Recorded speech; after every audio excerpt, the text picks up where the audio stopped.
అనుక్షణము పరవశించనా నీ కృపలోనే పరవశించనా నీ సత్య మార్గములో నేర్చుకున్న అనుభవమే పరిమళింపచేసి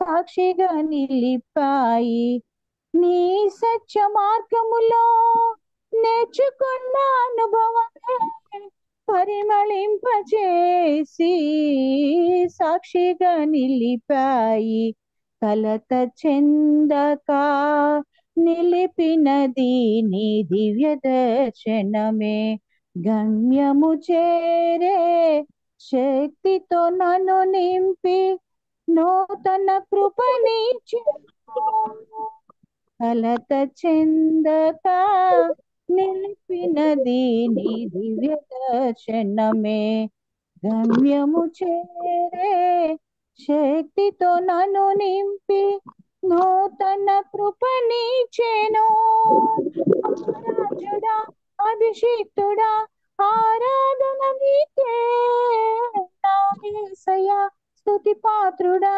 ఆరాధన నీకే ఆరాధ్యుడా అభిషిక్తుడా ఆరాధన నీకే నా యేసయ్యా స్తుతి పాత్రుడా ఆరాధన నీకే ఆరాధన నీకే కృపాక్షేమము నీ శాశ్వత జీవము నా జీవిత కాలమంతయు నీవు దయచేయువాడవు మహోన్నతమైన నీ ఉపకారములు తలంచుచు అనుక్షణము పరవశించనా నీ కృపలోనే పరవశించనా నా ప్రాణ ప్రియుడా నన్నేలు మహారాజా నా హృదయని కొరకు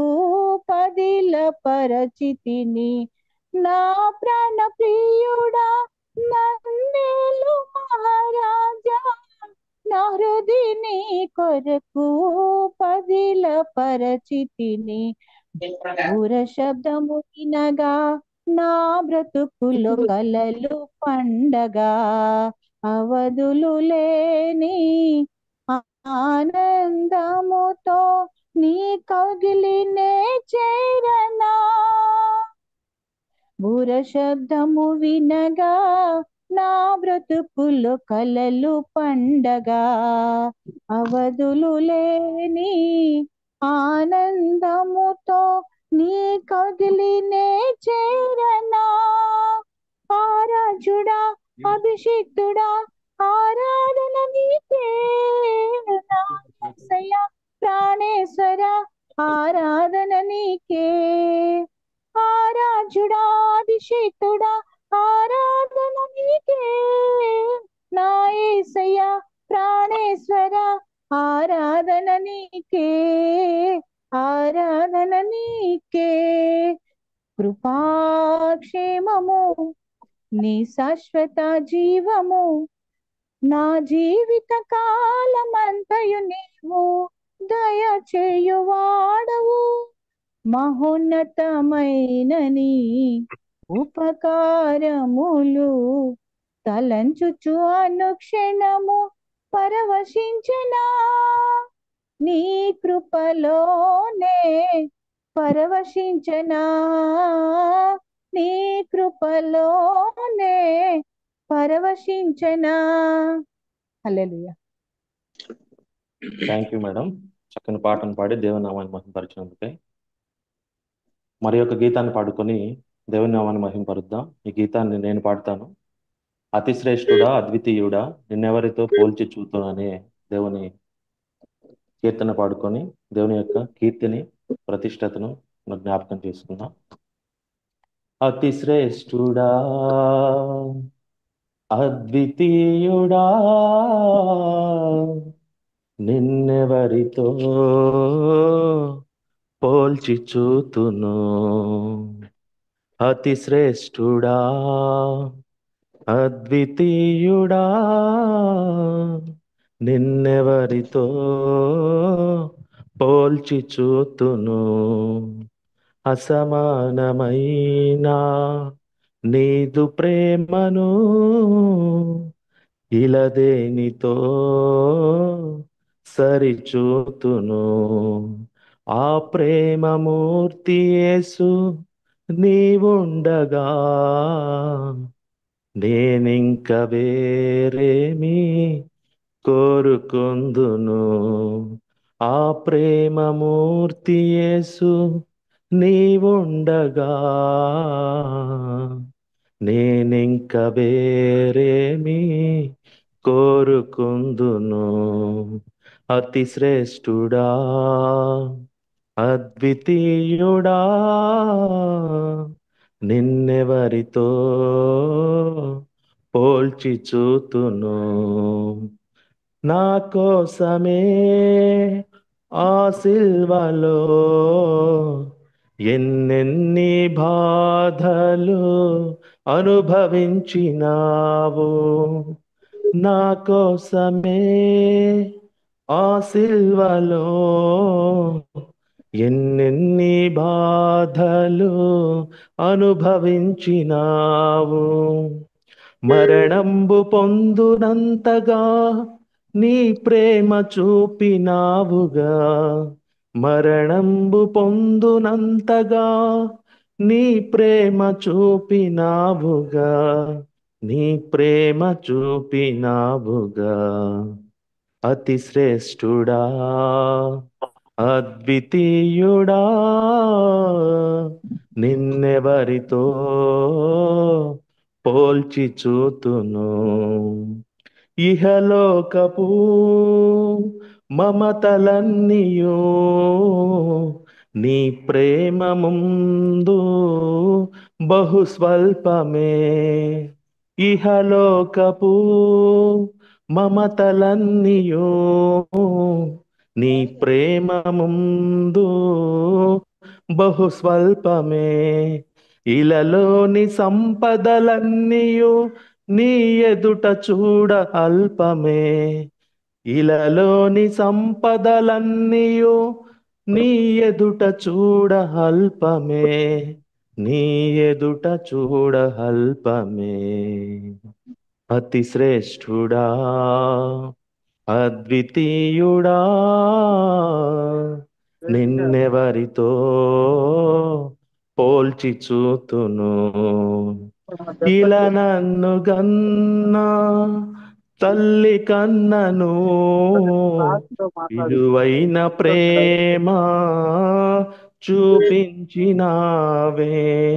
ఇలా నన్ను గన్నా తల్లి కన్నను విలువైన ప్రేమ చూపించినావే. వెలలేని మంచి మిత్రుడా, బలమైన నా దేవుడా. వెలలేని మంచి మిత్రుడా, బలమైన నా దేవుడా. బలమైన నా దేవుడా. అతి శ్రేష్ఠుడా, అద్వితీయుడా, నిన్నెవరితో పోల్చి చూతును. అసమానమైన నీదు ప్రేమను ఇలదేనితో సరిచూతును. ఆ ప్రేమమూర్తి యేసు నీవుండగా. ఆ ప్రేమమూర్తి యేసు నీవుండగా నేనింక వేరేమి కోరుకుందును. అతి శ్రేష్ఠుడా, అద్వితీయుడా, నిన్నెవరితో పోల్చి చూతును. థ్యాంక్ యూ అండి.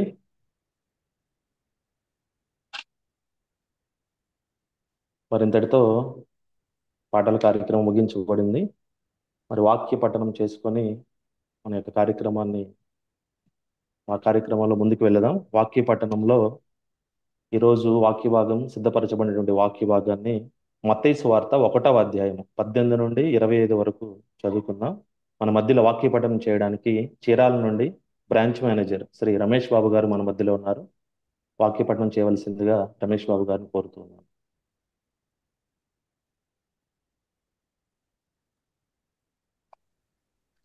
వందనాలు బ్రదర్. వందనాలు brother, I'm audible brother. Yes yes sir, వినపడుతుంది.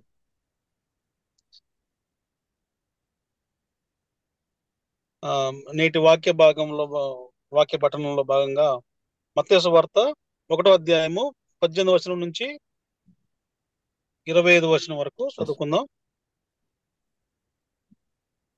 యేసుక్రీస్తు జననమిదం ఎట్లనగా, ఆయన తల్లి అయిన మరియ యోసేపునకు ప్రదానము చేయబడిన తర్వాత వారేకము కాకమునుపు ఆమె పరిశుద్ధాత్మ వలన గర్భవతిగా ఉండెను. ఆమె భర్త అయిన యోసేపు నీతిమంతుడై ఉండి ఆమెను అవమానపరచనొల్లక రహస్యముగా ఆమెను విడనాడ ఉద్దేశించెను. అతడు ఈ సంగతులను గూర్చి ఆలోచించుకొనుచుండగా, ఇదిగో, ప్రభువు దూత స్వప్నమందు అతనికి ప్రత్యక్షమై, దావీదు కుమారుడైన యోసేపు, నీ భార్య అయిన మరియను చేర్చుకొనుటకు భయపడకుము. ఆమె గర్భము ధరించినది పరిశుద్ధాత్మ వలన కలిగినది. ఆమె యొక్క కుమారుని కనును. తన ప్రజలకు వారి పాపముల నుండి ఆయనే రక్షించును గనుక ఆయనకు యేసు అను పేరు పెట్టుదు అనెను. ఇదిగో, కన్యక గర్భవతి అయి కుమారుని కనును. ఆయనకు ఇమ్మానుయేలను పేరు పెట్టుదురు అని ప్రభువు తన ప్రవక్త ద్వారా పలికిన మాట నెరవేరునట్లు ఇదంతయు జరిగెను. ఇమ్మానుయేలను పేరునకు భాషాంతరమున దేవుడు మనకు తోడని అర్థము. యోసేపు నిద్ర మేలుకొని ప్రభువు దూత తనకు ఆజ్ఞాపించిన ప్రకారం చేసి తన భార్యను చేర్చుకొని ఆమె కుమారుని కను వరకు ఆమెను ఎరుగకుండెను. అతడు ఆ కుమారునికి యేసు అని పేరు పెట్టెను. దేవుడి తన వాక్యం దీవించును గాక. Thank you sir. Thank you brother. Yes sir. మరి ఈరోజు వాక్య పరిచర్య చేయడానికి హైదరాబాద్ నుండి సహోదరులు ఎం ఆనంద్ పాల్ గారు మన మధ్యలో ఉన్నారు. బ్రదర్కి సమయాన్ని అప్పగిస్తూ ఉన్నాం. వెల్కమ్ బ్రదర్ ఆనంద్ పాల్ గారు. ప్రభు నామమున వందనాలు చెల్లిస్తున్నాం. దేవుని అతి శ్రేష్టమైన నామమున చేరువచ్చిన ఎలైసియన్స్ అందరికి కూడా మరొకమారు నా హృదయపూర్వక వందనాలు తెలియజేస్తున్నాను. ప్రాముఖ్యంగా నెల్లూరు డివిజన్ వారు ఎంత చక్కగా ఈ కార్యక్రమం నడిపిస్తున్నారు. అందుని బట్టి దేవుని కనపరుస్తూ మీకు శుభములు తెలియజేస్తూ ఉన్నాను. ప్రియులరా, చదవబడిన లేఖన భాగంలో నుంచి కొన్ని మా ఆత్మీయ పాఠాలను నేర్చుకోవడానికి మనం ప్రయత్నం చేద్దాం. ప్రియులు, మన రమేష్ బాబు గారు ఎంతో చక్కగా మత్తయి సువార్త 1వ అధ్యాయం 18 నుంచి చివరి వరకు చక్కగా చదివి వినిపించారు. వారికి కూడా వందనాలు చెల్లిస్తూ ఉన్నాను. మనకి ఈ క్రిస్మస్ యొక్క ప్రాముఖ్యత తెలియంది కాదు. ఎన్నో సంవత్సరాల నుంచి మన జీవితంలో ఈ పండుగను మనం జ్ఞాపకం చేసుకుంటూనే ఉన్నాం. ఈ క్రిస్మస్ యొక్క ప్రాముఖ్యతను వివిధ దైవజనులు వివిధ కోణాల నుంచి వివిధ రకాలుగా వారి వ్యాఖ్యానాల ద్వారా, వారి ప్రసంగాల ద్వారా, వారి యొక్క అనుభవ సాక్ష్యాల ద్వారా మనం వింటూ ఉన్నాం. ఈ సాయంకాల సమయంలో పరిశుద్ధాత్మ దేవుడు మరొక మారు తన ఉచిత కృపను బట్టి మీతోనూ నాతోనూ మనందరితోనూ నేరుగా మాట్లాడును గాక. శ్రద్ధ కలిగి ప్రభు యొక్క మాటలను ఆలకించవలసిందిగా సేవకునిగా జ్ఞాపకం చేస్తున్నాను. ప్రియులరా, ఇది ఈ రోజు మనం ధ్యాన అంశము ప్రొఫెసీ ఫుల్ఫిల్డ్, ప్రవచనము నెరవేర్పు అనేటటువంటి ఫ్లేర్ మీరు చూస్తుంటారు, క్యాప్షన్ మీరు చూస్తుంటారు. అంటే చదివిన లేఖన భాగంలో 21వ వచనాన్ని మీరు చూసినట్లయితే 21, 22లో ఆమె ఒక కుమారుని కనును, తన ప్రజలను వారి పాపముల నుండి ఆయనే రక్షించిన కనుక ఆయనకు యేసు అను పేరు పెట్టుదు అనేను. 22వ వచనం ప్రాముఖ్యంగా మీరు గమనించినట్లయితే, ఇదిగో, కన్యక గర్భవతి అయి కుమారుని కనును, ఆయనకు ఇమ్మానుయేలను పేరు పెట్టుదురు అని ప్రభు తన ప్రవక్త ద్వారా పలికిన మాట. ఏ ప్రవక్త పలికాడు? ఎందుకు పలకవలసిన పరిస్థితి వచ్చింది అని మీరు ఆలోచించినట్లయితే, ప్రియులారా, మీరు అసలు క్రిస్మస్ అనే దాని గురించి మీరు ఆలోచించినట్లయితే, ఆ ఇన్ఫైనైట్ గాడ్, ఆయన అనంతుడైన దేవుడు. అనంతుడైన దేవుడు పరిమితులు కలిగినటువంటి ఫైనైట్ మానవుని చేరటానికి ఈ భూమిలోనికి వచ్చిన ఆ శుభదినమే క్రిస్మస్ పర్వదినం. అయితే ఈ పర్వదినాన్ని గురించి లేదంటే ఈ యొక్క పండుగను గురించి ఈ శుభవార్తను గురించి పాత నిబంధనలు అనేక మంది ప్రవక్తలు లిఖించటం జరిగింది. Old Testament is nothing but the preparation of the cross or preparation of the Christ coming. అంటే ప్రభు యొక్క రాకడకు లేదంటే సిలువ కొరకు అది ఏం చేసిందంటే సిద్ధపాటును చేసింది ఆనాటి సంఘాన్ని, ఆనాటి క్రైస్తవులని. ప్రభు ఎలా పుడతాడు, ఎప్పుడు పుడతాడు, ఎక్కడ పుడతాడు, ఎందుకు పుడతాడు అనే ప్రతి విషయాన్ని కూడా చాలా క్షుణ్ణంగా వారు ప్రవచించడమే కాకుండా అవి ఏదైతే ప్రవచించారో దాన్ని లేఖన రూపంలో పరిశుద్ధాత్మ ప్రేరణ ద్వారా భద్రపరచడం జరిగింది. కాబట్టి Old Testament is the preparation and whereas the New Testament is the proclamation. ఎందుకంటే ఫుల్ఫిల్మెంట్ మన ఈ లోకంలో భూమి మీద జరిగింది కాబట్టి దాన్ని ప్రొక్లైమ్ చేస్తూ ఉన్నాం. మనం జరిగిన విషయాన్ని చెప్తూ ఉన్నాం. ఆనాటి పితరులైనటువంటి మన పెద్దలు ఆశతో ఎదురు చూశారు ఈ ప్రవచన యొక్క నెరవేర్పు. అయితే 2000 సంవత్సరాలకి పూర్వమే ఈ యొక్క ప్రవచన నెరవేర్పు ఈ భూమి మీద జరిగింది. ఆ 2024 సంవత్సరాల నుంచి కూడా క్రీస్తు ప్రభు యొక్క జన్మ దినాన్ని మనం జ్ఞాపకం చేసుకుంటూ ఎంతో సంతోషభరితులమైతూ ఆనందాన్ని మనం తెలియచేస్తున్నాం. అయితే ఈ సాయంకాల సమయంలో ఈ అనంతుడైన దేవుడు పరిమితులు గల మానవుని దర్శించటానికి పాత నిబంధనలో ఉన్న ప్రవచనాల నెరవేర్పు ఏ రీతిగా ఉన్నదో ఒక్కసారి మనం చూద్దాం. ఎందుకంటే ప్రియులరా, క్రిస్మస్ అనేది మత్తయి సువార్త మనం చూసినట్లయితే అది అంటాడు కదా, అత్యానంద భరితులు కావటం అని. అంటే మనకి ఆనందం, యేసు ప్రభు ఈ లోకంలో పుట్టడం మహా ఆనందము అని లేఖనము తెలియజేస్తుంది. ఆ రెండవదిగా మనం గమనించినట్లయితే ఈ క్రిస్మస్ అనేది ప్రభువుని మనం ఆరాధించటం అనేది మనకి నేర్పుతుంది. మూడవదిగా ఈ యొక్క క్రిస్మస్ మనం గమనించినట్లయితే క్రిస్మస్ అనగా మన జీవితాలను లేదా మనకి ఇచ్చిన తలాంతులను ప్రభుకి అర్పించడం. అంతేకాకుండా నాలుగవదిగా మీరు గమనించినట్లయితే చాలా ప్రాముఖ్యమైన మాట లేఖనాలు ఉంది. మన హృదయములను, మన మనసులను మార్చుకోవటం, మరొక మార్గం గుండా ప్రయాణం చేయటం. చివరిగా ఏంటంటే ఇది ఎవరికి సంబరం అంటే రక్షించబడిన ప్రతి ఒక్కరికి కూడా సంబరమే, ఆనందమే, సంతోషమే. రక్షణ లేని వారికి ఈ యొక్క ఆనందం లేదు. పురాతన కాలంలో లేదంటే యేసు క్రీస్తు ప్రభులు వారి జన్మదినానికి ముందుగా అభిషక్తులు కానీ భక్తులు కానీ ప్రభు యొక్క ప్రవచనాన్ని గురించి ప్రవచించడమే కాకుండా ఆశతో దాన్ని ఫుల్ఫిల్మెంట్ కొరకు ఎదురు చూశారు.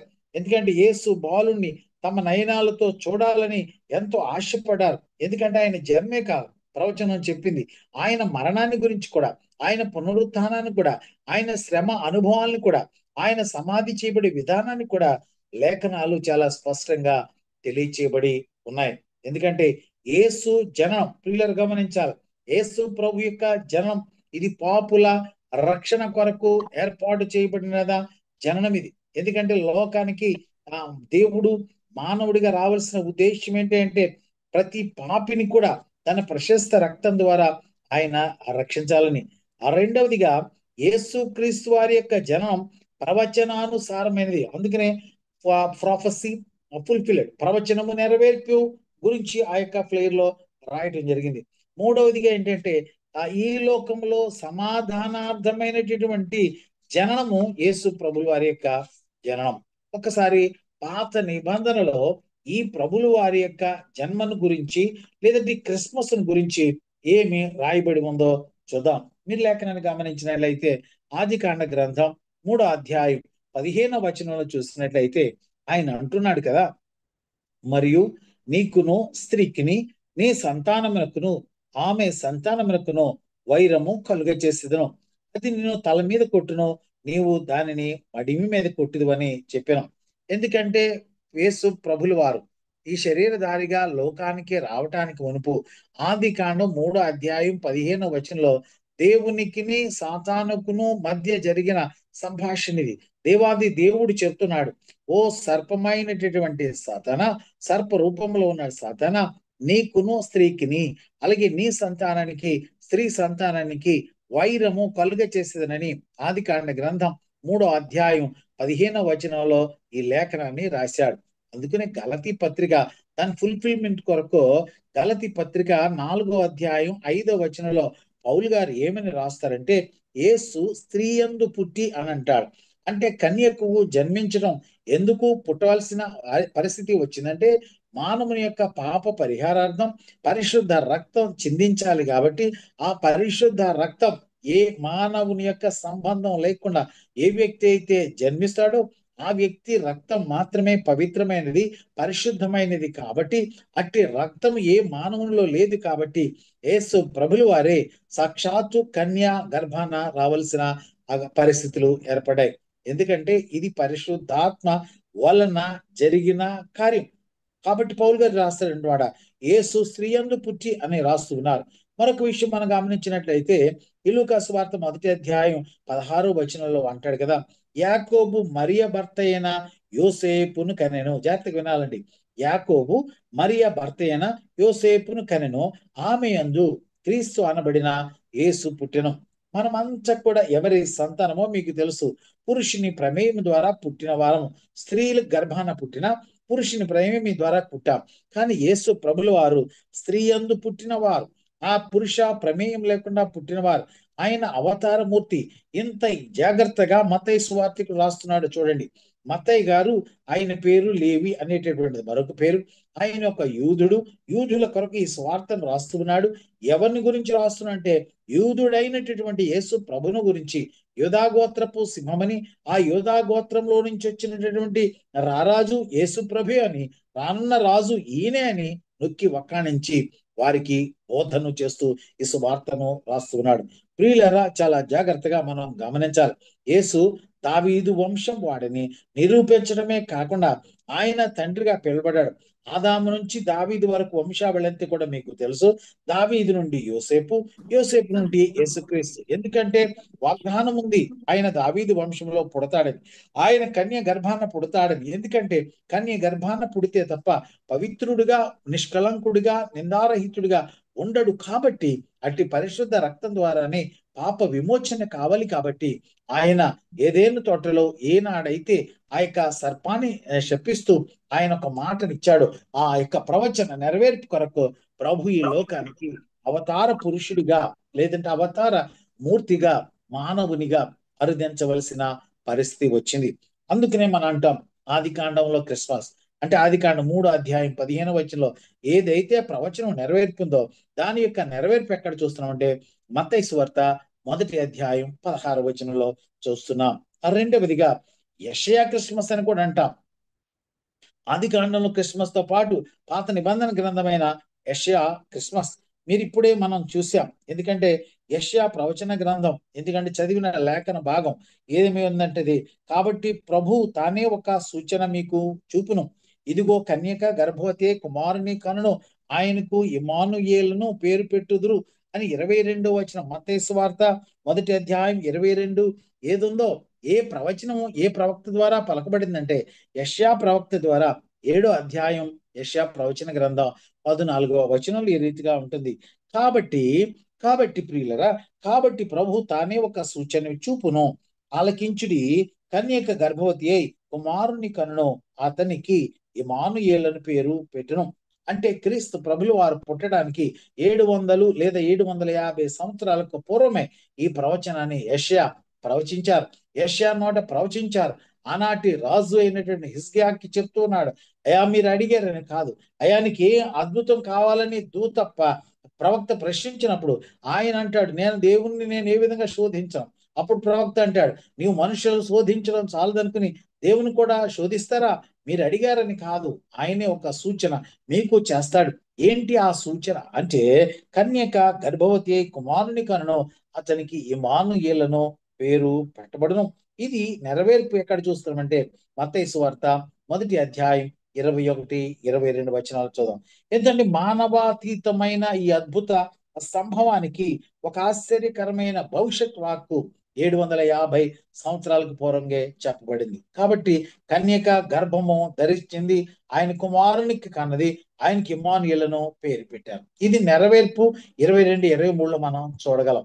మత్తయి సువార్తికుడిని మనం గమనించినట్లయితే 13 మార్లు ఆ పాత నిబంధనలోని ప్రవచనాలు మత్తయి సువార్తలో ఎత్తి రాయటం జరిగింది. కొత్త నిబంధనలో పాత నిబంధన ఇమిడి ఉందని థియోలాజియన్స్ చెప్తూ ఉంటారు.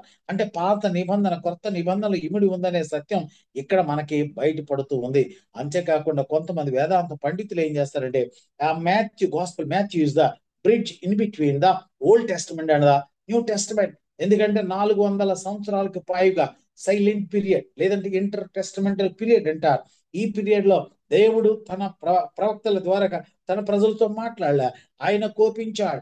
ఎందుకంటే జనులు ధర్మశాస్త్రాన్ని నిరర్ధకం చేసిన కారణాన ప్రభువు కోపించి వారితో మాట్లాడటం మానివేశాడు. ఎందుకంటే యావత్తు లోకము మౌనం అయిపోయింది. అందుకు కీర్తన గ్రంథం, మొదటి కీర్తనల గ్రంథం 119వ సంకీర్తనలో మీరు చూసినట్లయితే కీర్తనకారుడు ఈ రీతిగా అంటాడు, ఏ ప్రజలైతే దేవునికి ఆయాస్కరంగా జీవిస్తున్నారో, ఏ ప్రజలైతే దేవుణ్ణి బాధకు గురి చేస్తున్నారో ఆ ప్రజలు దేవుని సత్యవాక్యాన్ని అనుసరించక ఆయనకు ఆయాస్కరంగా ఉంటూ ఉన్నారో, అప్పుడు దైవజనుడైనటువంటి కీర్తనకారుడు ఈ రీతిగా రాస్తున్నాడు.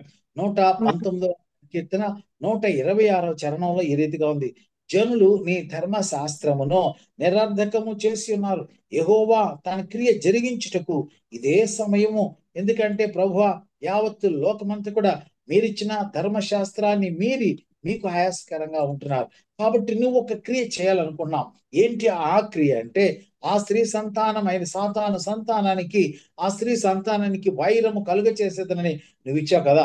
ఆ సాతానుతో పోరాటానికి సాతాను యొక్క కబంధ హస్తాలతో పాపము ద్వారా పట్టబడిన ఈ మనిషిని విడిపించడానికి పవిత్ర పుణ్యమూర్తిగా ఈ లోకానికి రావాల్సిన స్థితి సమయము ఇదే ప్రభువాని కీర్తనకారుడు అక్కడ ప్రవచనాన్ని జ్ఞాపకం చేసుకుంటూ ఆయన ప్రార్థన చేస్తూ విజ్ఞాపన చేస్తూ ఉన్నాడు. యెషయా ప్రవచనంలో అంటాడు కదా, ఆ కన్యక గర్భవతి అయి కుమారుని కను.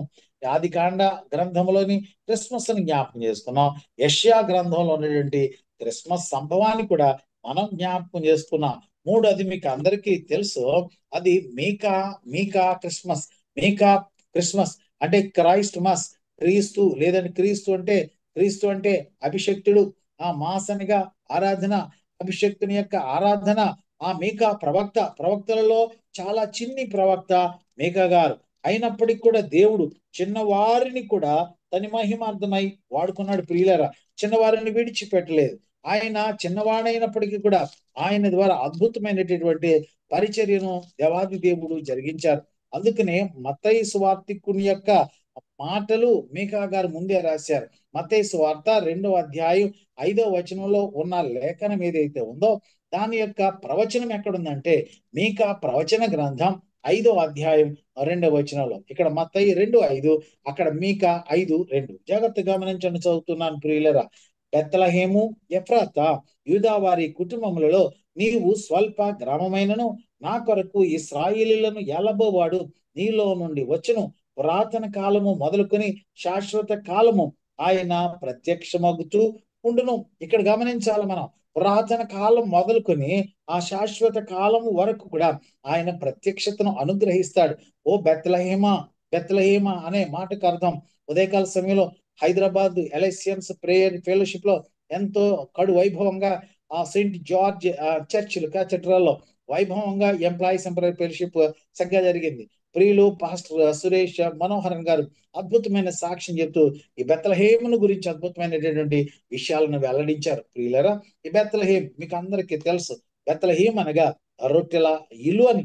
ఈ రొట్టెల ఇల్లును దేవుడు ఎన్నుకున్నాడు తన యొక్క జన్మ ఆ యొక్క కేంద్ర స్థానంగా. ప్రియులు గమనించాలి, యెషయా ప్రవక్త వలె మీకా ప్రవక్త కూడా యేసుక్రీస్తు జన్మను గురించి 300 సంవత్సరాలకు పూర్వమే ఆయన ప్రవచించాడు. యెషయా ప్రవక్త కన్య కుమారుడు జన్మిస్తాడని ప్రవచిస్తే మీకా ప్రవక్త యేసు ప్రభు ఎక్కడ జన్మిస్తాడు, ఏ ప్రదేశంలో జన్మిస్తాడో ప్రవచించాడు. ఎలాంటి వ్యక్తికి యేసు జన్మిస్తాడో ఒకరికి, ఏ స్థలంలో జన్మిస్తాడో మరొకరికి దేవుడు జ్ఞానం ఇవ్వటం ఎంత అద్భుతమైన విషయం కదా. మీకా ప్రవక్త ఈ రీతిగా అంటున్నాడు, బెత్లెహేము ఎఫ్రాతా, అంటే బెత్లెహేము యొక్క పాత పేరే ఎఫ్రాతా. యూదా వారి కుటుంబములలో నీవు స్వల్ప గ్రామము అయినను, నీవు స్వల్ప గ్రామమైనను నా కొరకు ఇశ్రాయేలును ఏలబోవాడు నీలో నుండి వచ్చునని అక్కడ లేఖనం ఉంది. కాబట్టి ఈ లేఖన నెరవేర్పుని మత్తయి సువార్త 2:5 మనం గమనిస్తున్నాం. యేసు క్రీస్తు నిజంగానే యూదాలో జన్మించాడు. యూదా అనగా స్తుతి. ఎక్కడ స్తుతి ఉంటే నా ప్రభు అక్కడ జన్మిస్తాడు.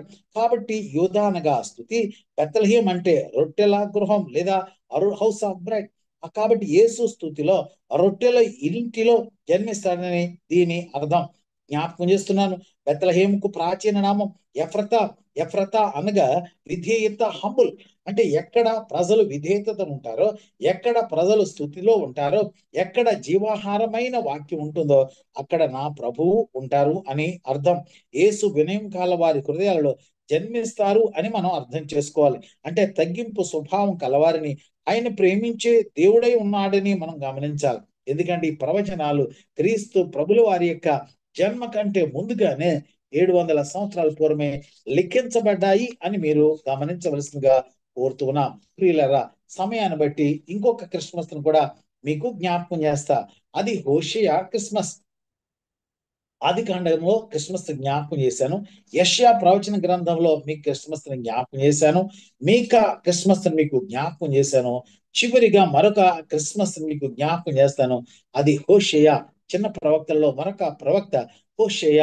హోషేయ ప్రవక్త 11వ అధ్యాయం 1వ వచనాన్ని చూసినట్లయితే దాని యొక్క నెరవేర్పు మత్తయి సువార్త 2వ అధ్యాయం 15వ వచనంలో చూడగలం. ఏముంది? యెషయా వలె అలాగే మీకా వలె హోషేయ ప్రవక్తను కూడా క్రీస్తు ప్రభుని గురించి ప్రవచించాడు. ఏమని లేఖనము సెలవిస్తుందంటే, ఇశ్రాయేలు బాలుడై ఉండగా నేను అతని ఎడల ప్రేమ కలిగి నా కుమారుని ఐగుప్తు దేశములో నుండి పిలిచి తిని 11 మొదటి వచనం అనేటటువంటి వాగ్దానం యేసు ప్రభు యొక్క విషయంలో మత్తయి సువార్త 2:11 జరిగింది. హేరోదు దుష్ట క్రియను బట్టి యేసు జన్మించిన ప్రదేశంలో ఉండలేకపోయాడు. ఎందుకంటే రాజైన హేరోదు ఆ యొక్క బాలుడిగా ఉన్నటువంటి ప్రభువుని చంపాలని 2 ఏళ్ల ప్రాయం లోపున్న ప్రతి బిడ్డను కూడా చంపుతూ ఉంటే పరిశుద్ధాత్మని ద్వారా హెచ్చరించబడి ఆ తల్లి ఆ కుమారుని తీసుకుని యోసేపు ఐగుప్తుకి వెళ్ళిపోయాడు. ఆయన చనిపోయేంత వరకు అక్కడ ఉండమని ప్రభు చెప్పారు. ఆయన చనిపోయిన తర్వాత తిరిగి రమ్మని చెప్పారు. ఈజిప్టు నుంచి నా కుమారుని పిలిచాను అనేటటువంటి లేఖనం నెరవేరటం కొరకు ఎంతో మంది అక్కడ ప్రాణాలను అర్పించారు. ఎందుకంటే ప్రభు తన ప్రవచనాన్ని నెరవేర్చడానికి ఎంతో టైం తీసుకుంటారని మీరు అనుకోవద్దు. ఎందుకంటే ప్రవచనం గట్టిగా నెరవేరాలి. వీళ్ళని గమనించాలి. మరియా జన్మస్థలం మరి యోసేపు జన్మస్థలం అది బెత్లెహేము కాదండి. వారు నజరేతు అనేటటువంటి ప్రాంతానికి చెందినవారు. అది బెత్లెహేముకు చాలా దూర ప్రదేశం. అంటే నిండు చూలాలి అయినటువంటి ఆ కన్య అయినటువంటి ఆ మరియా యేసు ప్రభు గర్భాన్ని దాల్చి ఆ యేసు ప్రభుతో పాటు అంత ప్రయాణం చేసి ఆ యొక్క కైసర్ ఔగుస్తు వలన ఏ ఆజ్ఞ అయితే అయ్యిందో ఆజ్ఞల్లో ప్రజా సంఖ్యలో రాయబడటానికి అంత ట్రావెల్ చేసి ఆ తల్లి బెత్లెహేముకు రావటం జరిగింది. ఎందుకంటే ప్రవచన నెరవేర్పు జరగాలి. ఎందుకంటే నా ప్రభు అక్కడ ఏదేదో స్థలాల్ని నా దేవుడు వాడుకోలే. నా దేవుడు చాలా చాలా చాలా చాలా ప్రేమించే దేవుడు. కాబట్టి ఆ ప్రేమ గల దేవుడు ఆయన ఏం చేశాడంటే ఎక్కడ జన్మించాలి అనంటే ఆయన కాల జ్ఞానాన్ని ఎరిగిన వాడు. అంటే కాలాలు ఆయన వశంలో ఉన్నాయి. కాబట్టి కాలాలు ఎరిగిన దేవుడు ఆయన ఎంతో గొప్పగా ఆ యొక్క జన్మ స్థలాన్ని కూడా నిర్ణయించారు. ముందు ఎక్కడ పుట్టాలి, ఎలా పుట్టాలి, ఎందుకు పుట్టాలి. మీరు గమనించినట్లయితే ఎక్కడ క్రీస్తు జన్మిస్తాడు? ఎక్కడ జన్మిస్తాడు? దావీదు పట్టణంలో. ఎప్పుడు క్రీస్తు జన్మిస్తాడు? ఆయన అంటాడు కదా, నేడు జన్మిస్తాడు. ఎవరి కొరకు క్రీస్తు జన్మిస్తాడు? మీ కొరకు, అంటే మనందరి కొరకు జన్మిస్తాడు. ఎవరు ఆయన అంటే లోక రక్షకుడు. ఇదిగో లోక పాపమును మోసుకొని పోవు దేవుని గుర్రపిల్ల అని చెప్పబడిన రీతిగా యావత్తు మానవాళి పాప పరిహారానికి విమోచన క్రైధనం చెల్లించడానికి రక్షకుడుగా నన్ను రక్షించడానికి ఈ లోకంలోనికి ఆయన వచ్చారు. ఏంటి ఆయనకున్న నామము? ఆయన పేరు ఏంటంటే ప్రభు అయిన క్రీస్తు. క్రీస్తు అనగా అభిషక్తుడు. ఆ అభిషక్తుడైనటువంటి ప్రభు. ఎలా ఆయన్ని గుర్తుపట్టడం? How to recognise him? How to identify him. అక్కడ దూతలతో ఆ దూతల సమూహం అంతా కూడా ఆ గొర్రె కాపరుల దగ్గరికి వచ్చి ఆయన గురించి చెప్తున్నారు. మీరు అక్కడికి వెళ్ళి చూడండి, ఆ పట్టణంలో లేదంటే బెత్లెహేము పురములో పొత్తి గుడ్డలతో చుట్టబడి పశువుల తొట్టిలో ఒక బిడ్డ పరుండ పెట్టబడి ఉంటాడు, మీరు వెళ్ళి చూడండి అని చెప్పినప్పుడు వారు వెళ్ళారు, దర్శించారు, ప్రభువుని చూశారు. ఏదైతే కనులారా చూశారో, ఏదైతే చెవులారా విన్నారో దానంతా కూడా ప్రచురం చేస్తూ వారు తిరిగి వెళ్ళారండి. ప్రియులరా గమనించాలి. ఎందుకంటే ఆది కాండ గ్రంథ ప్రవచన నెరవేర్పు, యెషయా ప్రవచన నెరవేర్పు, మీకా ప్రవచన నెరవేర్పు, హోషేయ ప్రవచన గ్రంథ నెరవేర్పును మనం చూస్తూ ఉన్నాం. కాబట్టి పాత నిబంధనలో ఎన్నో ప్రవచనాలు కొత్త నిబంధనలో నెరవేరాయి అని మనం గమనించాలి. ప్రియులారా, మానవన కళ్యాణ నిమిత్తం, మానవుని రక్షణార్థమై ప్రియ ప్రభు ఈ అద్భుత కార్యాలని జరిగించాడు. ఇశ్రాయేలు జనాంగం నుంచే యేసు జన్మిస్తాడని దేవుడు అబ్రహాముతో వాగ్దానం చేశాడు. అబ్రహాముతో దేవుడు వాగ్దానం చేశాడు. వాగ్దానం చేసిన వాడు నమ్మదగిన వాడు, అబద్ధం ఆడటానికైనా నరుడు కాడు అని లేఖనము సెలవిచ్చిన రీతిగా ఆదికాండ గ్రంథం 12వ అధ్యాయం 3వ వచనంలో ఏ వాగ్దానం అయితే చేయబడిందో ఆ వాగ్దాన నెరవేర్పు నవ నిబంధనలో మనం చూడగలం. రెండవదిగా మనం గమనించినట్లయితే యోధా గోత్రం నుంచే దేవుడు వస్తాడని యాకోబుకు దేవుడు బయలుపరిచాడు. ఆదికాండ గ్రంథం 49వ అధ్యాయం 10వ వచనంలో చూసినట్లయితే ఆయన చెప్తాడు, యోధా గోత్రం నుంచే అలాగే యేసు వస్తాడు కాబట్టిని యాకోబుకి ఆయన తెలియచేస్తాడు. ప్రియులారా, 2వ సమూయేలు గ్రంథం 7వ అధ్యాయం 12 నుంచి మీరు చివరి లేదా 24 వరకు చదివినట్లయితే ఆ 12 వచన లేఖన భాగంలో దేవాది దేవుడు దావీదుకు ఒక చక్కని వాగ్దానం ఇస్తాడు. దావీదు అంటాడు, దావీదు దేవుడు చెప్పాడు, నీ కుటుంబం నుంచే దావీదా నీ కుటుంబం నుంచే మెస్సయ్య ఆవిర్భవిస్తాడు, నీ సింహాసనాన్ని నేను స్థిరపరుస్తాను, నిన్ను ఆశీర్వదిస్తానని ప్రభు వాగ్దానము చేస్తున్నాడు. అంతేకాకుండా ప్రియులారా, మీరు గమనించినట్లయితే యాకోబులో నక్షత్రం ఉదయించునని ఆ యొక్క ప్రవక్త ద్వారా, ఏ ప్రవక్త ద్వారా ఆ యొక్క ఇశ్రాయేలుకు శాపం రావాలని అక్కడ రాజు ఆశించాడు, కానీ దేవుని ఆత్మ పొందిన ఆ ప్రవక్త సంఖ్యాకాండ గ్రంథంలో మీరు చూసినట్లయితే ఆయన అంటాడు కదా, యాకోబులోనే ఆ నక్షత్రము ఉదయిస్తుంది. ప్రియులారు గమనించాలి, ప్రవచనము పరిశుద్ధాత్మ ప్రేరణ ద్వారా వస్తుంది. ఆ ప్రవచన నెరవేర్పు లోకంలో మనం చూస్తున్నాం. మరొక ప్రవచనం మీరు చూసినట్లయితే దానియేలుకు కూడా దేవుడు బయలుపరిచాడు, ఫలానా సమయంలో దేవుడు లేదా యేసు ప్రభుల వారు జన్మిస్తారని. దానియేలు గ్రంథం 9వ అధ్యాయం 35వ వచనంలో మనం గమనించినట్లయితే యేసు ప్రభు యొక్క జనన సమయాన్ని కూడా వారు లిఖించటం జరిగింది. కాబట్టి మీకా చెప్పిన రీతిగా, యెషయా చెప్పిన రీతిగా, హోషేయ ప్రవచించిన రీతిగా ఈ యొక్క లేఖనాలన్నీ కూడా నెరవేర్పుని మనం చూడగలిగాం. ప్రియులారా, కాబట్టి ఆయన జనంలో నెరవేర్పు పొందాం. ఆయన యొక్క రాజ్య వ్యాప్తిలో మనం యొక్క అనుభవాలు గుండా వెళుతూ ఉన్నాం. అయితే ఇక్కడ నవ నిబంధన సహవాసులమైన మనం స్థల జ్ఞానం ఉంది, కాల జ్ఞానం ఉందని నేను అనుకుంటూ ఉన్నాను. అక్కడ వారికి తెలుసు, ఆనాటి పితరులైనటువంటి ఇశ్రాయేలు వారు యేసు ప్రభు ఎక్కడ పుడతాడు, ఎలా పుడతాడు, స్థల జ్ఞానం ఉంది వారికి. శాస్త్రులకి స్థల జ్ఞానం ఉంది, పరిసయ్యులకి ఆ స్థల జ్ఞానం ఉంది, కానీ వారు ఇల్లు చూడలేకపోయారండి. వారు శాస్త్రులే, వారి పరిసర్యులే, కానీ ఆ ఎక్కడ పుట్టాడు, ఎక్కడ పుడతాడు క్రీస్తు అంటే జ్ఞానులకి హితోపదేశం చేసినటువంటి ఈ ప్రబుద్ధులు ప్రభుని చూడలేకపోయారు. ప్రియులారా గమనించాలి, బోధించేటటువంటి వారే, దేవుని మాటలు వల్లించేవారే, దేవునికి ప్రార్థించేవారే వీళ్ళు ప్రభుని దర్శించలేకపోయారు. కానీ రాత్రికాల సమయంలో వాక్యం ఎరిగిన మనం జీవాహారమైనటువంటి ప్రభుని మనం ఎరిగి ఉంటున్నామా? ఆ రెండవదిగా కాల జ్ఞానం తెలిసిన వారు, జ్ఞానులు కాల జ్ఞానం తెలిసిన వారు ఎక్కడో బబులోను అనగా యెరూషలేముకి 1658 మైళ్ళ దూరంలో వారొక నక్షత్రాన్ని చూసి ఆ నక్షత్రం ఏంటి అనేటటువంటి కాల జ్ఞానం వలన వాళ్ళు ఖగోళ శాస్త్రజ్ఞులు కాబట్టి, విశేష జ్ఞానం ఉంది కాబట్టి ఆ జ్ఞానం ప్రకారం వారు ఆ యొక్క చుక్కను చూచుకుంటూ, ఆ నక్షత్రాన్ని చూచుకుంటూ వారు రాజ్య గృహానికి వచ్చారు. ఎందుకంటే వారు వచ్చడిన ప్రశ్న, రాజు అయినా ఆ యూదుల రాజుగా పుట్టినవాడు ఎక్కడ ఉన్నాడు, ఎందుకంటే ఆయన నక్షత్రాన్ని మేము చూసాము అని చెప్తున్నారు. వారి జ్ఞానం ఇంతవరకు బాగా ఉంది, కానీ ఆ యొక్క జ్ఞానం ఏమైపోయిందండి, ఇక్కడ వెర్రి జ్ఞానం అయిపోయింది. ఎందుకంటే తూర్పు దేశపు జ్ఞానులు అంటారు కదా. రాజుల గ్రంథం, మొదటి రాజుల గ్రంథం 4వ అధ్యాయం 30వ వచనాన్ని మీరు చూసినట్లయితే, సొలొమోనుకు కలిగిన జ్ఞానము తూర్పు దేశస్థుల జ్ఞానము కంటేనో ఐగుప్తీయుల జ్ఞానము కంటేనో అధికమైనది. అంటే ఆనాడు తూర్పు దేశంలో ఉన్న జ్ఞానులు మహాజ్ఞానం కలిగిన వారు. అంతకంటే గొప్ప జ్ఞానము దేవాది దేవుడు సొలొమోనుకి ఇచ్చాడు.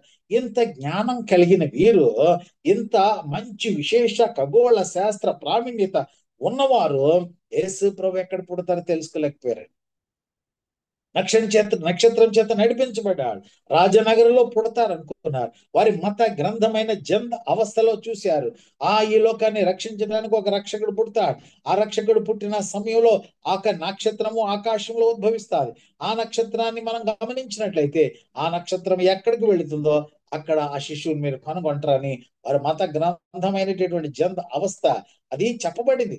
అయితే ఆ మత గ్రంథాల్లో చెప్పబడిన ఆ యొక్క లేఖన ఆధారంగా చూచినటువంటి ఆ నక్షత్రాన్ని పట్టుకుని వచ్చారు. కానీ ఎక్కడ వెతికారంటే రాజగృహంలో వెతికారు. వానికి మనుష్య జ్ఞానం ద్వారా వారు ఏమనుకున్నారంటే ఆ యొక్క రాజు ఎక్కడ పుడతాడంటే రాజనగరిలో పుడతాడని. యావత్ యూదులు ఎక్కడ ఆశించారంటే రాజనగరిలో పుడతాడని. వారి యొక్క దురవస్థ నుంచి, ఆ రోమా సైనికుల యొక్క అహంకారం నుంచి, రోమా సైనికుల యొక్క బాధల నుంచి మమ్మల్ని తప్పించడానికి రాజనగరిలో రాజగృహంలో పుడతాడు. కానీ నా ప్రభు ఎక్కడ పుట్టాడంటే పశువుల శాలలో, ఆయన ఎన్నికలేని స్థలంలో, ఒక సత్రంలో, పశువుల కట్టేసేటటువంటి స్థలంలో నా ప్రభు ఈ లోకంలోనికి రావటం జరిగింది. ప్రియులారా గమనించండి. ఒకవేళ రాజనగర్లో హేరోదు గృహాన పుట్టుంటే నీకు నాకు నా ప్రభు అందుబాటులో ఉండేవాడు కాదు. నిన్ను నన్ను ప్రేమించిన ప్రభు ఆ కాల జ్ఞానాన్ని దేవుడు వారికి ఇస్తే నీకు నన్ను కూడా ఆయన అందుబాటులో ఉన్నాడు. ఈ రోజు మనకి దేవుడు అందుబాటులో ఉన్నాడు. దేవుని ఆరాధించే స్థలం మనకు అందుబాటులో ఉంది. దేవుని యొక్క జ్ఞానం విశేషంగా ఆ పరిశుద్ధాత్మ దేవుడు పరిశుద్ధ గ్రంథమైన బైబిల్ ద్వారా మనకి బోధిస్తూ ఉన్నాడు. ఎంత వరకు మనం ఆయన్ని కలుసుకోగలం, ఎంత వరకు మనం ఆయన్ని చూడగలుగుతున్నాం, ఎంత వరకు మనం ఆయన్ని ఆరాధించగలుగుతున్నాం. జ్ఞానులు పూజించడానికి వచ్చారు. ఎందుకంటే వారి మత ఆచార ప్రకారం ప్రభుని పూజించడానికి వచ్చారు. వారి పూజల్లా ఏమైపోయిందంటే ఆరాధనగా మారిపోయింది.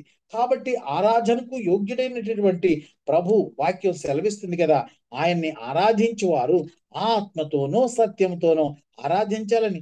చక్కని ఆరాధన స్థలంలో వారు ప్రభువుని ఏం చేశారంటే వారి అర్పణలు, హృదయ అర్పణతో పాటుగా వారు తెచ్చినటువంటి శ్రేష్టమైన కానుకలను సమర్పించి ప్రభువుని ఆరాధించారు.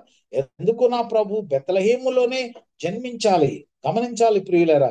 కొన్ని 2 లేదా 3 విషయాలు మీకు జ్ఞాపకం చేసి ఈ మాటలు ముగిస్తాను. Why Jesus should born in Bethlehem, why he chosen that Bethlehem. ఏంటి బెత్లెహేం యొక్క ప్రత్యక్షత? ఇందాకే మీకు చెప్పాను. బెత్లెహేం యొక్క పాత పేరు ఎఫ్రతా అనగా విధేయత అని మీకు తెలియజేశాను. తగ్గింపు లేదంటే యొక్క విధేయత మీకు చెప్పాను. బెత్లెహేము అనగా రొట్టెల ఇల్లు అని మీకు తెలియజేశాను. యేసు ప్రభు యెరూషలేములో జన్మించలేదండి. గమనించండి. యెరూషలేము రిలీజియస్ సెంటర్, మత కేంద్రం. మతం నిరీక్షణ ఇవ్వలేదు. మతోద్భవ మతః అంటారు పెద్దలు. అనగా నా మనసులోంచి వచ్చింది ఒక మతం. ఎందుకంటే మనకు చాలా మతాలు ఉన్నాయి. అంటే మనం ఏ మతం అంటే క్రీస్తుని అంగీకరించి క్రీస్తు మార్గంలో వెళ్ళేవాడిని క్రైస్తవ మత విశ్వాసులు అని అంటూ ఉంటారు. కానీ Christianity is not the religion. Christianity అనే పదం ఈ పరిశుద్ధ గ్రంథమైన బైబిల్లో మీకు కనపడదండి. ప్రియులారా మీరు గమనించాలి. యేసు ప్రభుల వారి లోకానికి వచ్చింది క్రైస్తవ మతాన్ని వ్యాప్తి చేయటానికి కాదండి. క్రైస్తవ మతాన్ని వ్యాప్తి చేయటానికో, క్రైస్తవ మతాన్ని స్థాపించటానికో నా ప్రభువు మతోద్ధారకుడిగా రాలా. మతోద్భవ మతః అనగా మనసులోంచి వచ్చింది ఆ మతం. అంటే వారి అంటాం కదండి, ఏంట్రో వీడి మతం వీడిదిరా అంటారు. అంటే వాడి యొక్క మనసు వాడిదే. కాబట్టి నా మనసు ఏదైతే చెప్తుందో, నా మనసు ఇష్ట ప్రకారం ఏదో ఒక దానిని నేను ఆరాధిస్తూ ఉంటాను. దానికి ఒక పేరు పెట్టి అదొక నాదొక మతం, మీదొక మతం. కానీ మతం అనగా ఈ ఈ లోకంలో ఇచ్చే నిర్వచనం కాదండి. ప్రియులారా గమనించండి, యేసు మతోద్ధారకుడు కాదండి, మనిషిని ఉద్ధరించడానికి వచ్చిన వాడు. యావత్తు లోకములో పాపిని ప్రేమించినటువంటి ఏకైక దేవుడు ఎవరైనా ఉన్నారు అంటే యేసు ప్రభులు వారు. మిగతా దేవుళ్ళుగా పిలువబడేవారు ఎంతో మంది ఉన్నారు. కాబట్టి నా ప్రభువు అలా పిలువబడిన వాడు కాదు. నా ప్రభు ఒక ప్రత్యేకమైన వాడు. ఆయన ఒక ప్రత్యేకమైనటువంటి గుర్తింపు కలిగిన సార్వభౌముడైనటువంటి దేవుడు. ఆయన ఒక్కడే దేవుడు. గమనించాలండి మనం.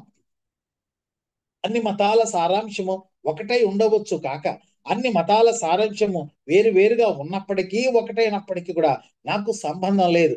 కానీ నన్ను నిత్యత్వంలోనికి నడిపించేది, మన నిత్యత్వానికి ప్రసాదించేది సార్వభౌముడైనటువంటి యేసు ప్రభుల వారు చూపిన మార్గం తప్ప మరే మార్గం లేదు. ఆయన యెరూషలేము ఎన్నుకోలేదు. కారణం ఏంటంటే యెరూషలేము ఒక మత కేంద్ర స్థలం. రెండవదిగా దానికి దగ్గరలోనే ఏథెన్స్ ఉందండి. ఏథెన్స్ తాత్వికుల పట్టణం. అది ఫిలాసఫర్స్ కి అది కేంద్ర స్థానం. కాబట్టి ఏథెన్స్ నా ప్రభుకి ఎక్కర్లా. ఆ ఫిలాసఫీ ఏదైతే ఉందో ఆ ఫిలాసఫీ నా ప్రభుకి ఎక్కర్లా. ఎందుకంటే ఫిలాసఫీ మనుషునికి సమాధానం ఇవ్వదు, ఫిలాసఫీ మనసుకి సంతోషాన్ని ఇవ్వదు. కాబట్టి నా ప్రభుకి అవి అక్కరలేదు. కాబట్టి ఆ పట్టణాన్ని కూడా ఎన్నుకోలేదు. రోమా రోమా ఇది రాజకీయ కేంద్రం. రోమ్ అనేది రాజకీయ కేంద్రం. రాజకీయం శాంతిని ఇవ్వలేదండి. కానీ ఆనాటి ప్రజలు నా ప్రభు ఆ యొక్క నాయకుడిగా యోధా గోత్రపు సింహంగా వస్తాడని ఆశించారు.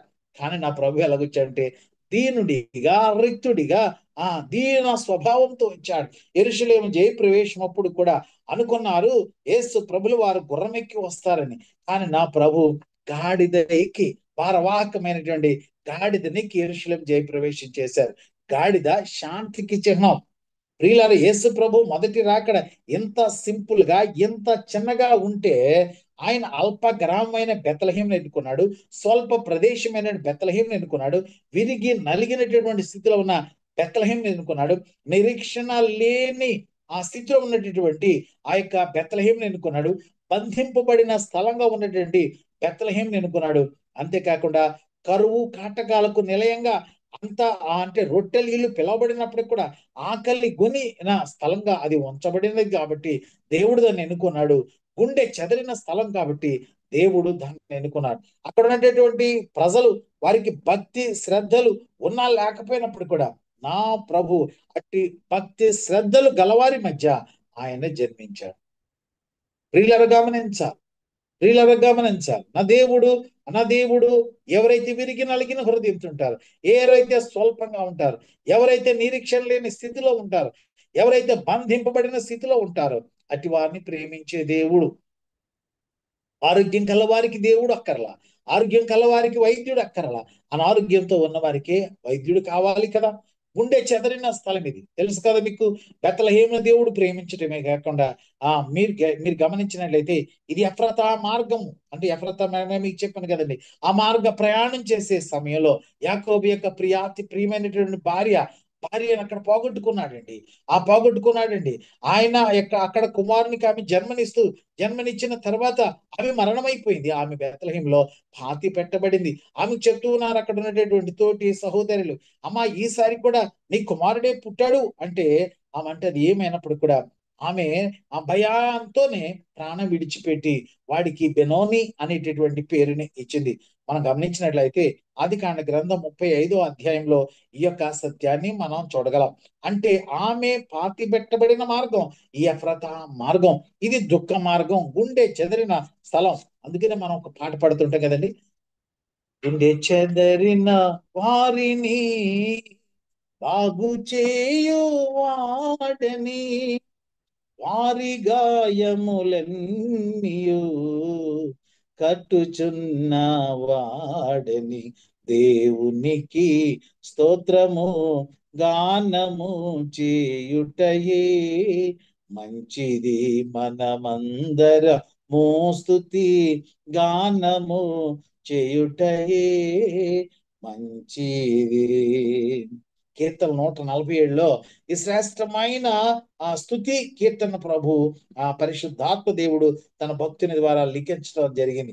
ఎందుకంటే ఎవరైతే గుండె చెదిరిన ఆ స్థితిలో ఉంటారో వారందరినీ కూడా దేవుడు ఆదరించేటటువంటి వాడై ఉన్నాడు. అందుకనే అంటాడు కదా, లూకా సువార్త 4:18 మీరు చూస్తే అంటాడు, నలిగిన వారిని వెడిపించుటకు ఆయన నన్ను పంపి ఉన్నాడు అని ఆయన లేఖనం సెలవిస్తూ ఉంది. ప్రియులారా, ఆకలి గొనిన వారికి కూడా ఆయన ఆహారం ఇచ్చే స్థలం ఇది. ఈ యొక్క రొట్టెలీలుగా పిలవబడేటువంటి బెత్లెహేం ఒకానొక దినాన కరువుతో బాధపడిందండి. మీకు తెలుసు, రూతు గ్రంథం 1వ అధ్యాయం మీరు చూస్తే అక్కడ నయోమి తన భర్త బిడ్డలందరూ కూడా బెత్లెహేములో ఆ యొక్క కరువు ఉన్న కారణాన మోయాబుకు వెళ్ళిపోతారు. శాపగ్రస్తమైన స్థలంలోకి వెళ్ళి తన భర్తని బిడ్డల్ని కూడా పోగొట్టుకుని తిరిగి వస్తారు. సమయం కాదు కాబట్టి అది గుండె చెదరిన స్థలం. ఆ రెండోదిగా ఆకలి కొనిన స్థలం. మూడోదిగా మీరు గమనించినట్లయితే బంధింపబడిన స్థలం. చరిత్రలో ఆధారం ఉందండి. ఇది బంధింపబడిన స్థలం బెత్లెహేం ఒకప్పుడు. ఎందుకంటే నిరీక్షణకు ఆస్పదం లేదు అక్కడ. అది బంధింపబడిన స్థలం. మీరు మొదటి 2వ సమూయేలు గ్రంథంలో మీరు చూసినట్లయితే 23:14 అంటాడు కదా, దావీదు దుర్గములలో ఉండెను, ఫిలిస్తీన్ల దండు కావలి వారు బెత్లెహేములో ఉన్నారు. బెత్లెహేము అనేటువంటి పట్టణం బంధింపబడి ఉండడానికి కారణం ఏంటంటే, యెహోషువ గ్రంథాన్ని మనం చూసినట్లయితే 11వ అధ్యాయం 11, 12 అక్కడ యాసోరును వాళ్ళు విడిచిపెట్టారు కాల్చివేయకుండా. అప్పుడు ఇక్కడ ఈ స్థలం అది ఏమైందంటే, వారు అక్కడ ఈ లేదు అనేటటువంటి పరిస్థితిలో, అంటే మెట్టల మీద కట్టబడి ఉన్న పట్టణాల్లో ఇశ్రాయేలు కాల్చి వేయని కారణాన దేవుడు ఏం చేశాడంటే అవే వాటికి శాపగ్రస్తమైన పరిస్థితిలో బంధింపబడిన పరిస్థితిలో ఉన్నాయండి. ఇక్కడ ఆ రీతిగా వాళ్ళు 3 స్థలాలను విడిచిపెట్టారు. ప్రియులారా, మీరు గమనించినట్లయితే మీకు విశేష వాక్య జ్ఞానం ఉంది. మొట్టమొదటిగా గాజాను విడిచిపెట్టారు, రెండోది గాతును విడిచిపెట్టారు, మూడోదిగా అష్టోదుని విడిచిపెట్టారు. గాజా మీకు తెలుసు, వేశ్య, ఢిల్లీలో ఆ ప్రాంత నివాసి, గాజా నివాసి ఆ యొక్క వేశ్య చూడండి, జ్ఞానవంతుడైనటువంటి బలవంతుడైన సంసోని జీవితాన్ని ఆమె నాశనం చేసింది. కారణం ఏంటంటే అన్నాడు యెహోషువ వాటిని తగులబెట్టలే, వారి నాశనం చేయలేదు. ఆ రెండవ స్థలం గాతు మీకు తెలుసు కదండి, గొలియాతు, దావీదు చంపినటువంటి మహాబలాఢ్యుడైనటువంటి ఆ గొలియాతు, అది వాడు గాతువాడండి. ఆ గాతీయులు అంటారు, ఎందుకంటే గాతులు నివసించే ప్రజల్ని. ఆ గాళ్ళు అజానుబాహులైనటువంటి ఆ ప్రజలండి. ఆ ప్రజలు యెహోవా దేవునికి ఎంతో ఆయస్కరంగా జీవించారు. చరిత్ర అంతా కూడా మీకు తెలుసు. మూడవదిగా ఎస్టోదు భయంకరమైనటువంటి ఆ విగ్రహాలు ఉన్నటువంటి స్థలం. దేవుని మందసాన్ని దొంగిలించి ఆ యొక్క ఫిలిస్తీన్లంతా కూడా వారు ఏం చేశారంటే ఆ యొక్క మందసాన్ని వాళ్ళ దగ్గర పెట్టుకుని దేవునికి ఆయస్కరంగా జీవించారు. నేను వివరించడానికి సమయం లేదు. ఈ రీతిగా ఇది బంధించబడిన స్థలం. ఈ బంధించబడిన స్థలం, ఆకలి కొనిన స్థలం. ఆ మూడవదిగా మీరు గమనించినట్లయితే అది గుండె చెదరిన స్థలం. నాలుగవదిగా మీకు ఒక్క మాట చెప్పి నేను ముగిస్తాను, నిరీక్షణ స్థలంగా మార్చాడు దేవుడు. ఓ బెత్లెహేమా, నీవు ఆ ఎఫ్రాతా బెత్లెహేం ఎఫ్రాతా యూదా వారి కుటుంబములలో నీవు గుండె చెదరిన దానవైనను, నీవు ఆకలి గురిన దానవైనను, నీవు బంధింపబడిన దానవైనను, ఎన్నికలేని దానవైనను కూడా, కుటుంబములలో నీవు చిన్ని గ్రామం అయినప్పటికీ కూడా నా కొరకు ఇశ్రాయేలీలను ఏలబోవాడు నీలో నుండి వచ్చును. ప్రియులను గమనించాలి. చిన్న వాటిని ప్రేమించేటటువంటి పెద్ద మనసున నా ప్రభు ఎక్కడైతే విధేయత ఉంటుందో, ఎక్కడైతే స్తుతి ఉంటుందో, నా ప్రభు అక్కడ జీవాహారమై ఉద్భవిస్తాడు. నా మాటలు ముగిస్తూ ఉన్నాను. మరి యోదయ దేశపు బెత్లెహేములో దేవుడు జన్మించాడు, స్తుతిలో దేవుడు జన్మించాడు అని మనం నేర్చుకున్నాం. బెత్లెహేము రొట్టెల ఇంటిలో ఆయన నా ప్రభు జన్మించాడు. ఇది చరిత్ర. ఆయన నీ హృదయంలో జన్మించాడా? ఆయన నా హృదయంలో జన్మించాడా? జీవాహారమైన ప్రభు నా కొరకు నీ కొరకు ఈ లోకానికి వచ్చారు. ఆ జీవాహారాన్ని భుజించగలిగామా? నా ప్రభు అంటాడు, ఎవడైనాను ఈ ఆహారం తింటే మరన్నాడు కూడా ఆకలి కొనడు. జీవాహారం నేనే, జీవ జలము నేను అంటాడు. ఈ జీవ జలం త్రాగిన వాడు మరన్నడి కూడా తప్పికొనడం. దైవజనుల మధ్యాహ్నం జ్ఞాపకం చేశారు, హృదయంలో ఉన్న సమాధాన సంబంధమైన తృష్ణ తీరాలి అని అంటే జీవ జలపు ఓటను మనం త్రాగాలి. ఆయన ఇచ్చేటటువంటి జీవాహారాన్ని మనం భుజించాలి. ప్రియులారా, దినదినం కూడా ప్రభు మందసానికి వెళ్ళిన నీవు ఆయన నిబంధనను జ్ఞాపకం చేస్తూ బలలో పాల్గొంటున్నావేమో, మంచిది. ఒకవేళ నీ హృదయాన్ని ప్రభుకి ఇవ్వకపోతే ఇదే శ్రేష్టమైన సమయం, ఇదే శుభవర్తమానం నీకు. యావత్తు లోకంలో ఉన్న ప్రజలందరికీ కూడా కలుగబోవు మహా సంతోషకరమైన సువర్తమానాన్ని దేవదూతలు ఆనాడు తెలియజేస్తే సేవకునిగా మరొకసారి మీకు జ్ఞాపకం చేస్తున్నాను. Are you ready? Are you ready to accept the Christ as your personal saviour? ఇప్పటికి నువ్వు అంగీకరించి ఉంటే పర్వాలా. ఒకవేళ లేకపోతే ఇదే శుభదినం, ఇదే పర్వదినం, ఇదే క్రిస్మస్ దినం. క్రీస్తు ప్రభుల వారు ఈ లోకంలోకి వచ్చింది ఒక మంచి రోజు. అయితే ఆయన నీ హృదయంలోనికి, ఆయన నా హృదయంలోనికి వచ్చిన రోజు అదే మన జీవితాలలో సంతోషకరమైన క్రిస్మస్ శుభదినం, పర్వదినం. అట్టి అనుభవాన్ని కలిగి క్రీస్తు ప్రభుని రక్షకునిగా కలిగి ఆయన కొరకు సాక్షులుగా ఈ లోకంలో మనం జీవించాలి అని ఆశపడుతూ ఈ మాటలు ముగిస్తూ మరొక మారు మీ అందరికీ కూడా క్రిస్మస్ శుభములు తెలియజేస్తున్నాను. ప్రియులారా, గుర్తుపెట్టుకోండి, Jesus is the reason to this season. యావత్తు మాసమంతా కూడా మీరు ప్రార్థనలు గడపండి, ప్రభుని నేరుగా మీరు దర్శించండి, ఆయన ఎన్కౌంటర్ చేయండి, ఆయనకు అనేక ప్రశ్నలతో సంధించండి. క్రీస్తు ప్రభువులో ఇంకా మీరు ఎదగాలని, ఆయన సమరూపంలోనికి మార్చబడాలని, ఆయన ఎదుట మీరు నిందారహితులుగా కనబడాలని సేవకునిగా ఆశిస్తూ మీరు మీ కుటుంబాలు సంతోషంతో, సమాధానంతో, ఆనందంతో ప్రభు ఇచ్చేటటువంటి ఆ పండుగను మీరు ఎంజాయ్ చేయాలని కోరుకుంటూ ఈ మాటలు ముగిస్తూ ఉన్నాను. ప్రియ ప్రభు మనందరి వెనుకల్లో ఈ మాటలు దీవించి ఆశీర్వదించును గాక. ఆమేన్. అందరికి వందనాలు. ముగింపు ప్రార్థన మరియు ఆశీర్వాదం ఇవ్వాల్సింది ఆనంద్ పాల్ గారు కోరుతున్నాను. మీరే చేయండి. అందరం తల్ల వంచినట్లయితే ప్రార్థన చేసుకుందాం. మహాగణుడవు, అత్యంత కృపగల పరలోకపు తండ్రి, మీ గణనామానికి వందనాలయ్యా. ప్రభా, ఈ సాయంకాలపు శుభవేళ మీ జన్మదిన సంబంధమైన కొన్ని ఆధ్యాత్మిక విషయాలను మేము నేర్చుకోవడానికి సహాయం చేశారు. నీ లేఖనము సత్యము ప్రభువా. మీ యొక్క వాగ్దానాలు ఎన్నైనా కూడా అవి నమ్మదగినట్టుగానే మా జీవితాల్లో నెరవేర్చబడినట్లుగా మీరే సహాయం చేయండి. రక్షకుడుగా మీరు మా కొరకు లోకానికి వచ్చినందుకు వందనాలు. మరి యోధా గోత్రపు సింహంగా మరొకసారి మీరు రాబోతూ ఉంటుండగా అయ్యా, మీ రాకడకు సిద్ధపడే కృపను మాకు దయచేయమని ప్రార్థిస్తున్నాం. చేరి వచ్చిన ప్రియులందరినీ కూడా మెండారుగా మీరు దీవించండి స్వామి, ఆశీర్వదించండి. నమ్మదగిన దేవుడిగా మీరు వారితో ఉండండి ప్రభా.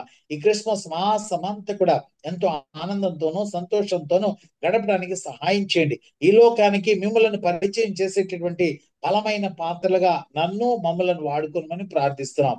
యేసయ్య కుటుంబాలను దీవించండి. ఈ ఎలక్షన్స్ అందరినీ కూడా ఆశీర్వదించండి. థర్డ్ క్వార్టర్ ఎండింగ్ లో ఉన్నాం.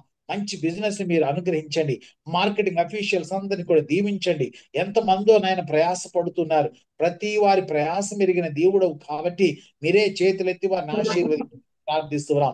ఎంతో చక్కగా ఈ కార్యక్రమాన్ని నడిపిస్తున్నారు నెల్లూరు డివిజన్ మా ప్రియులు. ఆ బిడ్డలందరినీ కూడా దీవించండి. పాటలు పాడేవారిని, నడిపిస్తున్నటువంటి నాయకులను, నాయన వారి వెనకాల ప్రోత్సాహపరుస్తున్నటువంటి మా పెద్దలను ప్రతి ఒక్కరిని మీరు ఆశీర్వదించమని ప్రార్థిస్తున్నాం.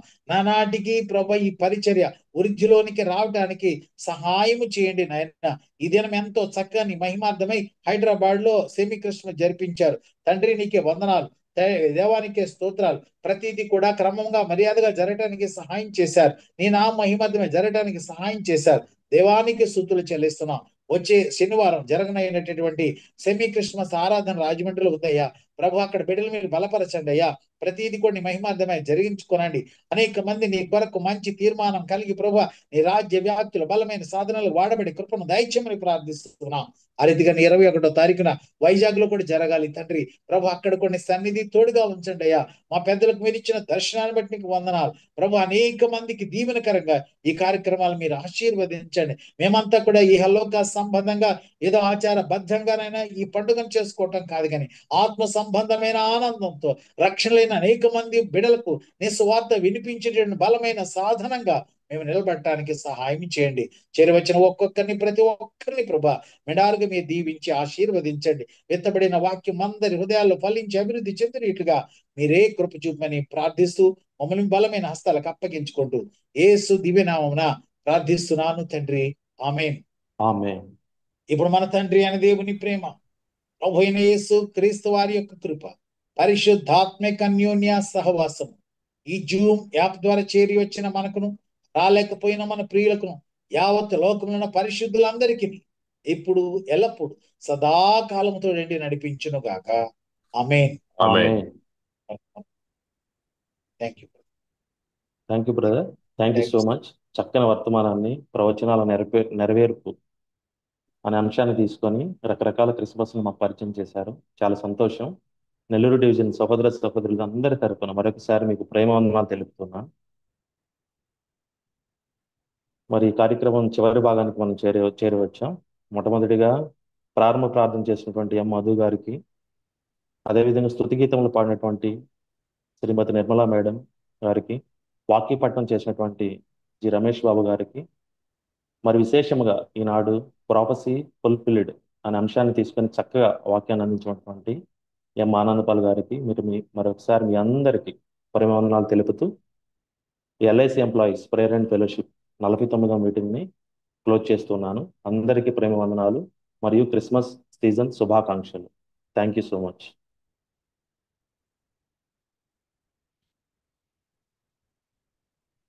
ఇస్రాయల్ సార్ క్లోజ్ చేసుకుందాం సార్. ఏమన్నా అనౌన్స్మెంట్స్ ఉన్నాయి?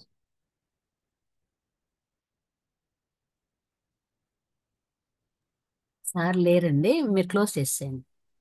ఓకే, అందరికి ప్రేమ వందనాలు. మీటింగ్ క్లోజ్ చేస్తున్నాను.